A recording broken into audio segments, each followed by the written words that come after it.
Media ప్రతినిధులపై దాడి చేసినందుకు నటుడు మోహన్ బాబుపై పోలీసులు చర్యలు చేపట్టారు. ఆయనపై 118 BNS సెక్షన్ కింద కేసు నమోదు చేశారు. మరోవైపు ఇప్పటికే నిన్న ఆయనకు నోటీసులు జారీ చేసిన రాచకొండ పోలీసులు ఇవాళ ఉదయం 10:30 విచారణకు హాజరు కావాలని ఆదేశించారు.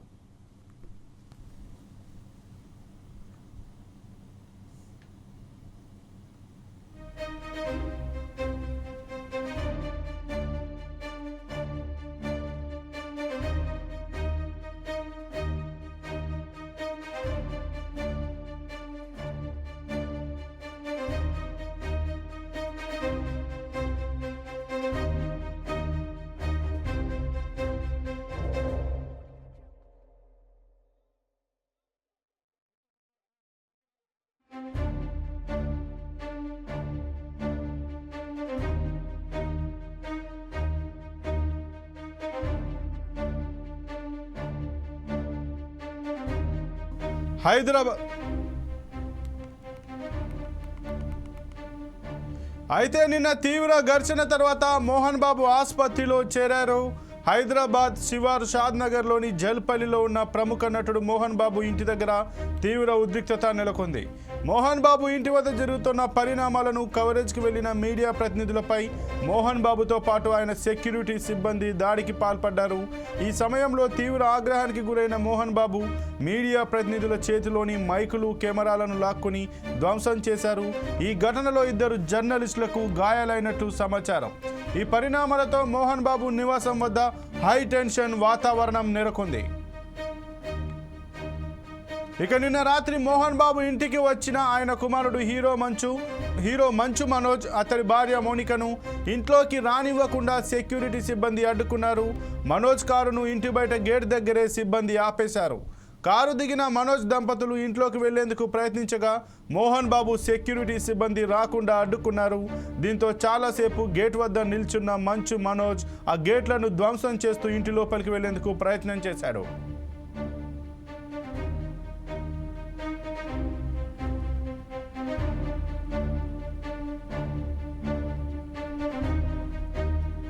ఇక ఈ నేపథ్యంలోనే అక్కడ కాసింత హడావుడి వాతావరణం నెలకొంది. కొంచెం ఘర్షణ కూడా జరిగింది.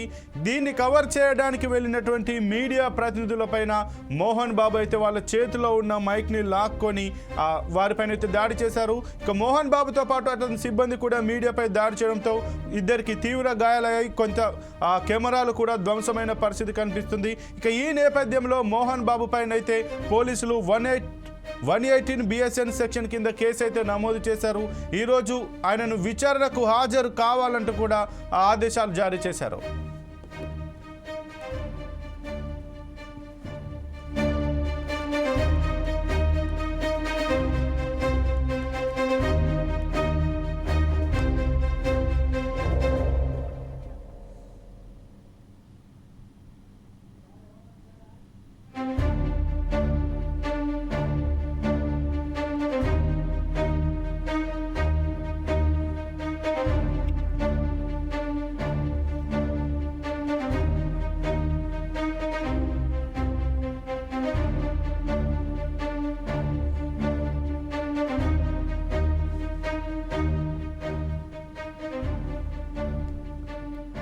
ఇక మోహన్ బాబు దాడి ఘటనపై జర్నలిస్టులు అయితే తీవ్రంగా స్పందిస్తున్నారు. ఇక మోహన్ బాబు జర్నలిస్టులపైన దాడి చేయడానికి కూడా వారైతే ఖండిస్తున్నారు. ఇక ఈరోజు ఉదయం 11 గంటలకు ఫిల్మ్ ఛాంబర్ ఎదుట జర్నలిస్టులు అయితే ఆందోళన చేస్తున్నారు.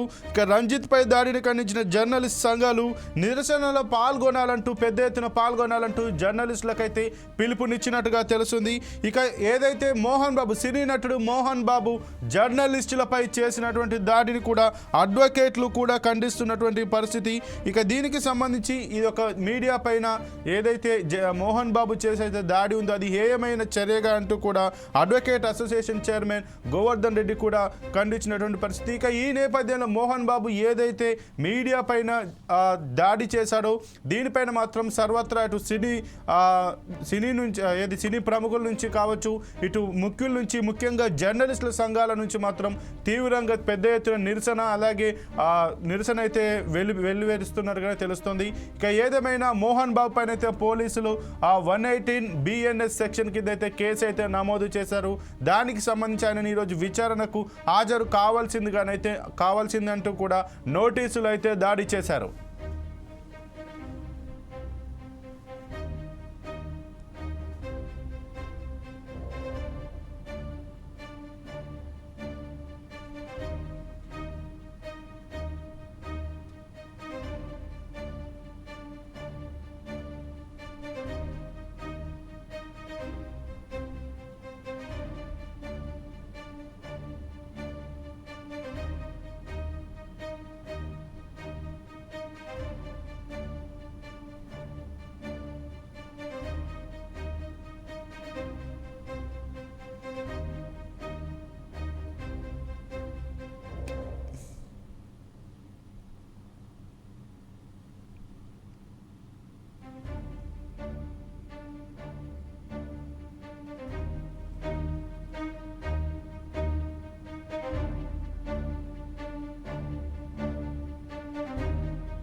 ఏపీ ప్రభుత్వం నేడు రేపు వెల్గపూడి సచివాలయంలో కలెక్టర్ల సదస్సు నిర్వహించనుంది.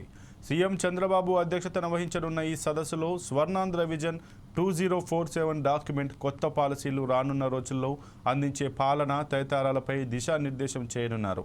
సదస్సు ఉదయం 10:30 ప్రారంభమై సాయంత్రం 7:30 వరకు కొనసాగనుంది. కూటమి ప్రభుత్వం అధికారంలోకి వచ్చిన కొత్తలో ఓసారి సదస్సు నిర్వహించగా ఇది రెండోది కానుంది.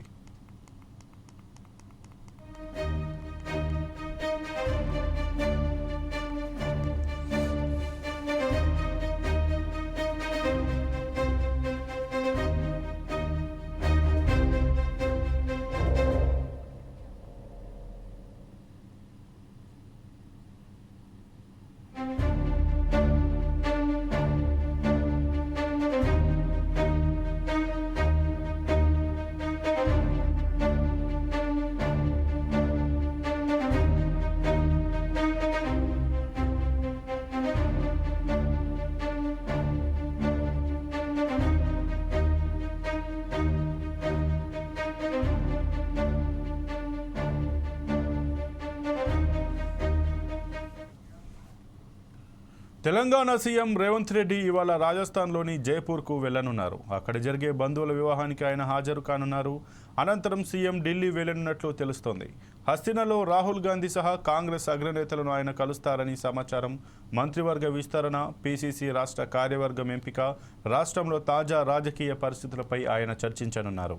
సీఎం తిరిగి గురువారం హైదరాబాద్ చేరుకుంటారు.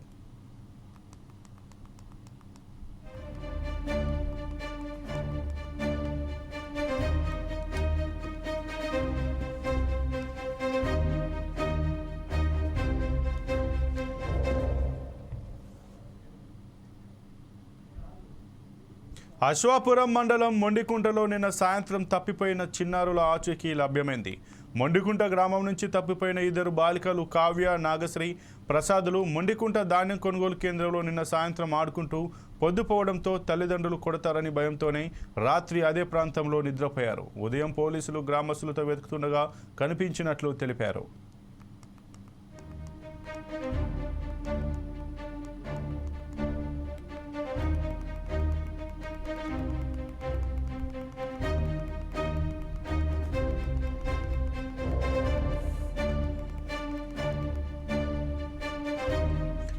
అశ్వాపురం మండలం మొండికుంటలో నిన్న సాయంత్రం తప్పిపోయిన చిన్నారుల ఆచూకీ లభ్యమైంది. మొండికుంట గ్రామం నుంచి తప్పిపోయిన 2 బాలికలు కావ్య, నాగశ్రీ, ప్రసాదులు మొండికుంట ధాన్యం కొనుగోలు కేంద్రంలో నిన్న సాయంత్రం ఆడుకుంటూ పొద్దుపోవడంతో తల్లిదండ్రులు కొడతారనే భయంతోనే రాత్రి అదే ప్రాంతంలో నిద్రపోయారు. ఉదయం పోలీసులు గ్రామస్తులతో వెతుకుతుండగా కనిపించినట్లు తెలిపారు.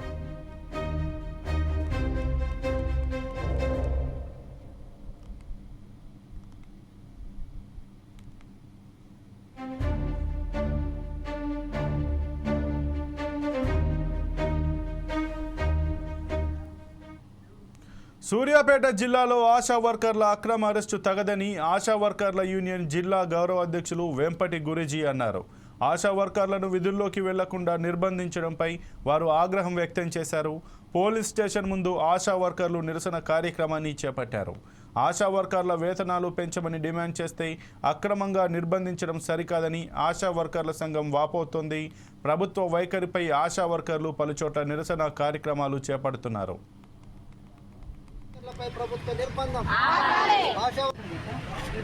ఇవాళ మాకు వేతనాలు ఎప్పుడు వేస్తాయని చెప్పేసి ఇవాళ ప్రభుత్వాలకు ఇవాళ 1000 కళ్ళతో చూస్తున్నట్టు పడుతున్నారు.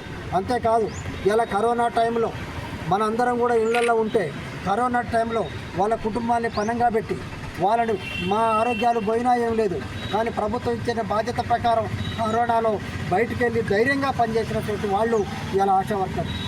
వాళ్ళు ఇంటింటికి సర్వే చేసిరు, జ్వరం సర్వే చేసిరు, ఎవరికి జబ్బు వచ్చింది, ఎవరికి కరోనా ఉంది, ఎవరికి కరోనా లేదని ఇల్లు తిరిగి మా ఆరోగ్యాలు పోయినా మేము చనిపోయినా ఏం లేదు, మా తెలంగాణ ప్రజలు బాగుండాలని చెప్పేసి ఇళ్లల్లో పోయి వాళ్ళ కిట్టు మంచి అనేక రకాల ఆదుకునేటువంటి పరిస్థితులు.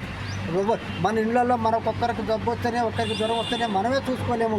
వాళ్ళకున్న 6000 జనాభాలో 10,000 జనాభాలో ఎవరికి ఆరోగ్యం బాగలేదు, ఎవరికి జ్వరం వచ్చిందని చెప్పేసి కరోనా టైంలో ఆదుకున్నటువంటి పరిస్థితులు.